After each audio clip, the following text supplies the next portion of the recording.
মারাত্মক একটা স্বাস্থ্য ঝুঁকি তৈরি করতেছে শিশুদের জন্য। যাই হোক, তারা এই অপরাধ তাদের স্বীকার করেছে। আর আমরা বলেছি যে এর আগেও যেহেতু তাদের বিরুদ্ধে আইনগত ব্যবস্থা গ্রহণ করা হয়েছিল, তারা পর্যায়ক্রমে অপরাধ কিন্তু করেই যাচ্ছে। তো এই চিপস অননুমোদিতভাবে আর উৎপাদন করতে পারবে না। বলে রাখি, তাদের বিএসটি এর অনুমোদন নেই। যতগুলি চিপস উৎপাদন করতেছে কোনোটারই বিএসটি এর অনুমোদন নেই, কাগজপত্র দেখাতে পারেনি।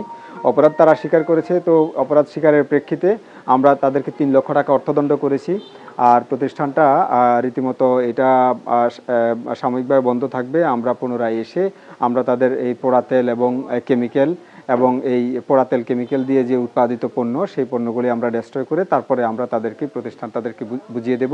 পরবর্তীতে তারা এখানে এই বিজনেস আর করতে পারবে না, অন্য অনুমোদিত বিজনেস তারা করতে পারবে। মানে বারবার মানে আপনারা বলছেন যে একাধিকবার আপনারা করেছেন, তারপরে বলছেন এখন কি মানে সাময়িক বন্ধ? সাময়িক বন্ধ নয়, এটা চূড়ান্ত। তারা আর এই বিজনেস করবে না, এটা করতে পারবে না, এটা আমাদের নির্দেশনা দিয়ে দেব আমরা। তো তারা অন্য বিজনেস করবে। তাদেরকে আমরা ৩ লক্ষ টাকা অর্থদণ্ড করেছি এবং তারা 3 লক্ষ টাকা পরিশোধ করেছে।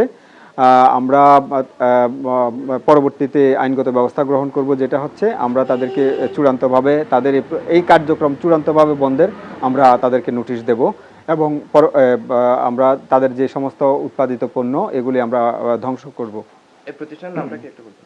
প্রতিষ্ঠানের নাম হচ্ছে বিসমিল্লাহ ফুড প্রোডাক্টস। ঠিক আছে, ধন্যবাদ।